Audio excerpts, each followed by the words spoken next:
পেঁয়াজ গলি এখন আমাদের এখানে বিক্রি হচ্ছে নি 5 টাকা করে। 5 টাকা করে। আর শশা? শশা 50 টাকা। শশা তো এইখানে যদি এই দাম হয় তাহলে ঘাটালে তো কেন 70-80 টাকা হবে না। আর এখানে বন্যা টন্যা হয়? বন্যা হয় ওটা এতটা জল হয়ে যায়। বলেন কি? সামনেই রয়েছে এই যে মনসা দেবীর মন্দির এবং এই হচ্ছে অশ্বত্থ গাছ।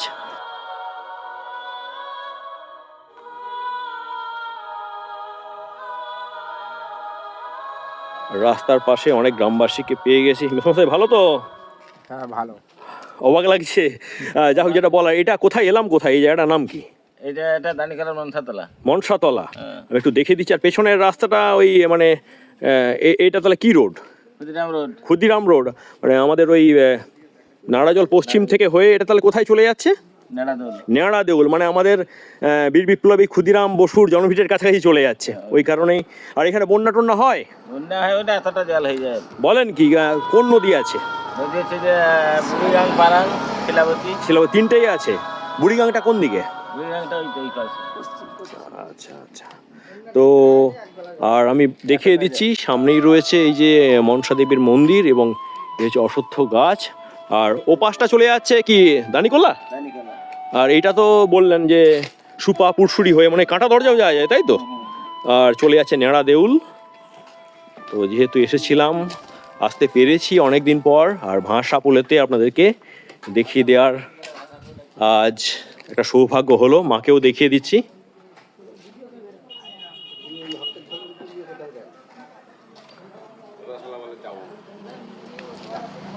চাষবাস কেমন হচ্ছে? ভালোই হচ্ছে। হ্যাঁ হ্যাঁ, এদিকেও প্রচুর চাষ হয়, দেখাও যাচ্ছে ধানটা হয়েছে।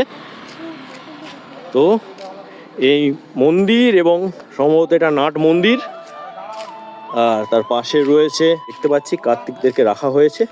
তো একটা গ্রাম্য পরিবেশ। আর এখানে মাপা হবে নাকি? কি মাপা হবে?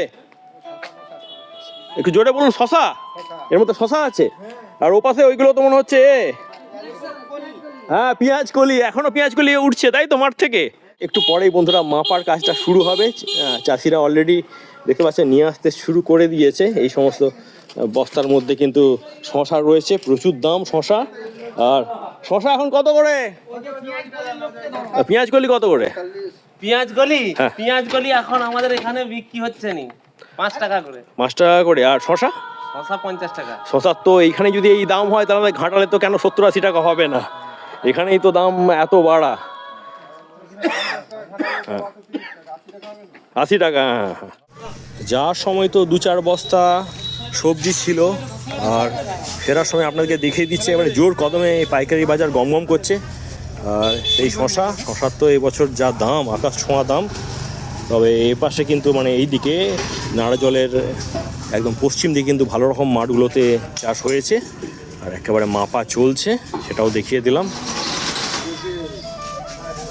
বন্ধুরা, আজ কিন্তু ঘাটাল মহকুমার একেবারে পশ্চিম প্রান্তে রয়েছি, আর এখানেও কিন্তু ভালো রকম বন্যাটা হয়, মানে বন্যা অধ্যুষিত অঞ্চল। আর সেখান থেকেই এই গ্রাম বাংলার বেশ কিছু তথ্য আপনার সঙ্গে শেয়ার করলাম, তুলে ধরলাম অঞ্চলটাকে, অনেকের সঙ্গে কথাও বললাম। কারা কারা এই অঞ্চলের আশেপাশে রয়েছেন অবশ্যই একটু মন্তব্য করে যাবেন, কমেন্ট দিয়ে যাবেন। আপাতত রাখছি, সকালে ভালো থাকুন, টাটা।